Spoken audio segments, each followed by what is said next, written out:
Selamat datang di Zahra Movies. Jangan lupa subscribe, like, dan share. Terima kasih.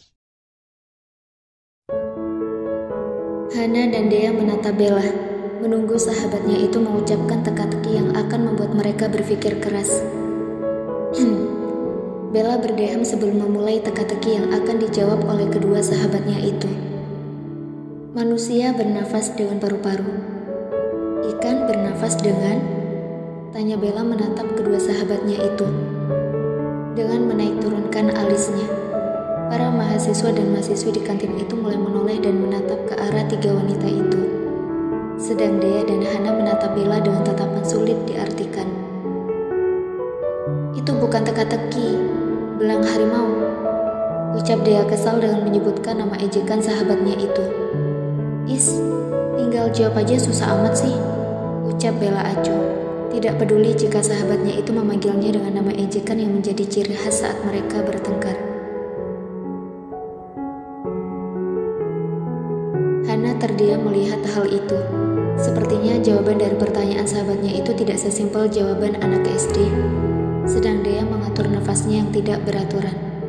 Rasa kesalnya pada sahabat kesretnya kembali hadir karena pertanyaan yang menurutnya sangat kekanak-kanakan.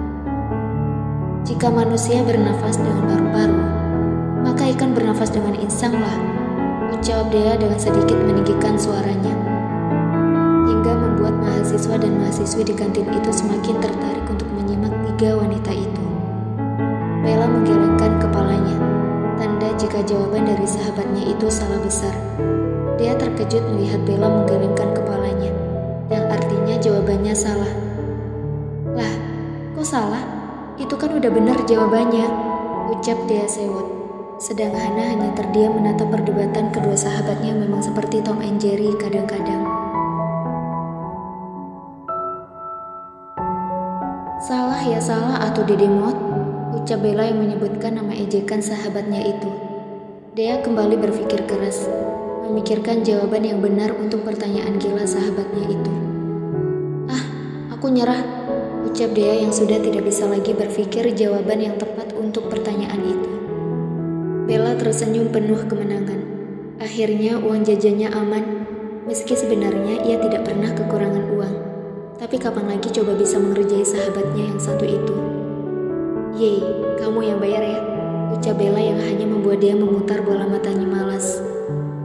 Iya, jawabannya apa? Tanya Dea tidak sabaran.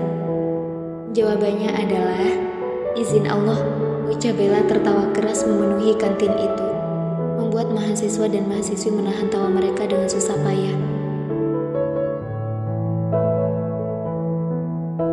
Hana dan Dea terdiam, lalu seketika terdengar suara teriakan dari seorang Deana Hamis. Bella, teriak Dea menggema di kantin itu yang hanya membuat Bella semakin tertawa. Hidupku selalu seperti ini, rintih Hana dalam hati dan menatap sahabatnya yang sedang kejar-kejaran seperti anak kecil di dalam kantin itu.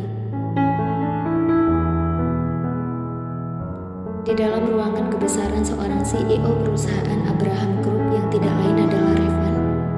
Ia termenung dengan pandangan kosong ke depan, enggan untuk mengerjakan semua dokumen yang tertumpuk di hadapannya. Pikirannya saat ini hanya tertuju pada seorang wanita yang sudah menyandang status sebagai istrinya, yang selalu memanggilnya dengan sebutan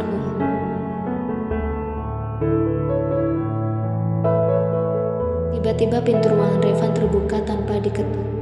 Namun pria itu tetap menatap kosong ke depan, tanpa berniat menoleh pada seorang pria yang berjalan mendekat ke arah sofa di ruangan itu. Van, panggil pria itu pada Revan. Namun seseorang yang dipanggil sama sekali tidak bergeming, masih tetap dalam lamunannya. Van, panggilnya lagi. Revanu Abraham, teriak pria itu dengan sekeras-kerasnya, membuat Revan refleks menutup telinganya dengan tangan, lalu menoleh dengan malas ke arah pria itu. Ada apa Firza Argantara? Tanya Revan dengan sabar dan menyebut nama lengkap pria itu.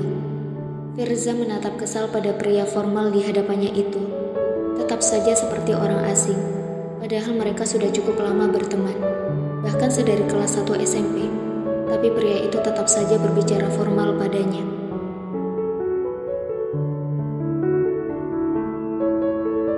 pergi kerja, Van? Bukannya bermesraan sama istri di rumah, malah sibuk sama kertas-kertas itu, ucap Firza mencibir sahabatnya itu. Aku yang kerja kok kamu yang sewot, ucap Revan malas lalu segera menyibukkan diri pada dokumen yang sedari tadi ia anggurkan. Firza memutar bola matanya malas untuk menyindir lebih jauh, karena hal itu pasti akan berujung pada dirinya sendiri. Gimana malam pertamanya? Tanya Firza yang kepo tingkat dewa. Revan menghentikan tangannya memilah dokumen di hadapannya. Ia menatap Firza dengan tatapan yang sulit diartikan. Kok Anda kepo ya? Kenapa tidak menikah terus merasakannya sendiri, daripada menanyakannya pada orang lain? Ucapan pedas mulai keluar dari bibir seorang Revano Abraham Levin membuat Firza bungkam seketika.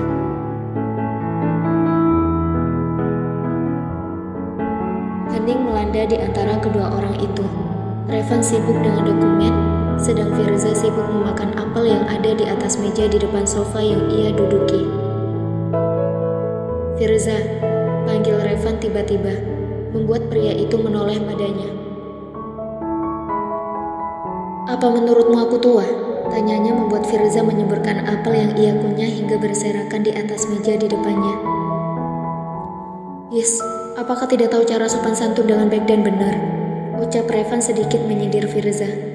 Namun pria itu sama sekali tidak peduli dan sibuk meminum air mineral yang selalu ada di atas meja di hadapannya itu. Kenapa kau tiba-tiba bertanya seperti itu? Tidak biasanya, ucapnya heran, yang membuat Revan menggaruk tengkuknya yang tidak gatal.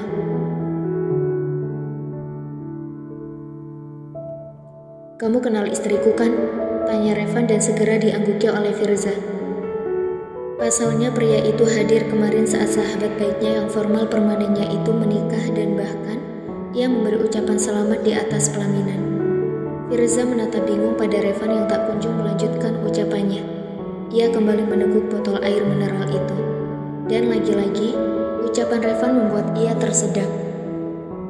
Dia memanggilku dengan sebutan Om, ucapan Revan dengan kepala yang tertunduk.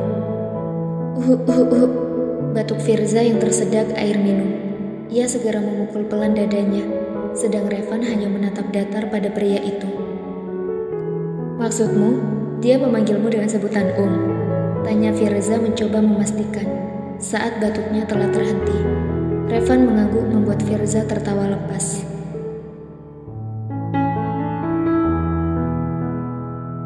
Hahaha, itu kan sudah aku bilang. Harusnya kau menikah dari dulu, jangan sekarang. Bahkan istrimu sendiri memanggilku Om. Sudah pasti ia menyadari jika kau sudah tua. Ucap Firza dengan tawa yang tak berhenti dari bibirnya. Revan menatap datar pada Firza yang tak kunjung menghentikan tawanya. Ia bangkit dan berjalan mendekat ke arah Firza, lalu menyeret temannya itu keluar dari ruangannya, seperti kucing kecil yang nakal minta ampun. Brak! Revan menutup pintu dengan keras membuat Firza tersentak dan menyadari jika dirinya sudah berada di luar ruangan. Bahkan mungkin ruangan itu telah dikunci dari dalam, sehingga membuat ia tidak dapat masuk kembali. Teman sialan, umpat kesal Firza, lalu berjalan dengan santai untuk kembali ke perusahaannya dengan tawa yang sesekali muncul saat mengingat ucapan sahabatnya itu.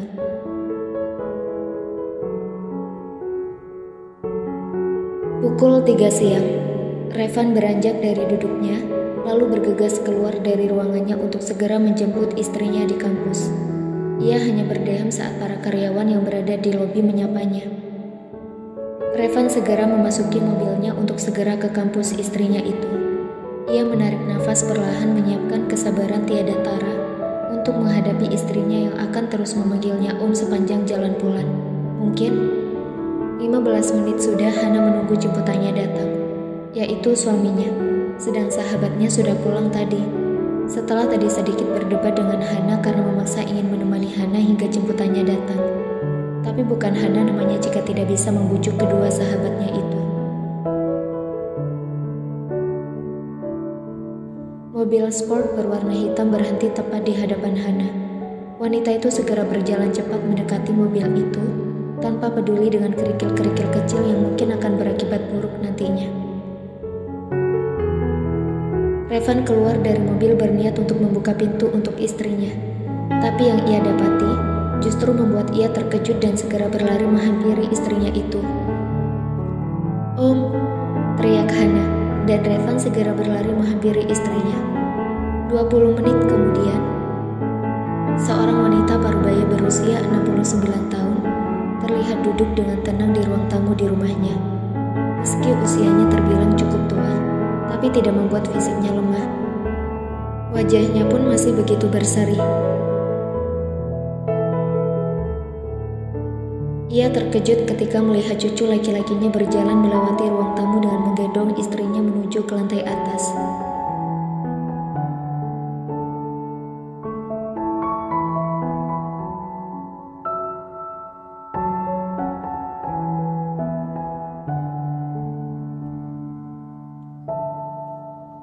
Wanita parubaya itu terdiam, lalu tersenyum kecil.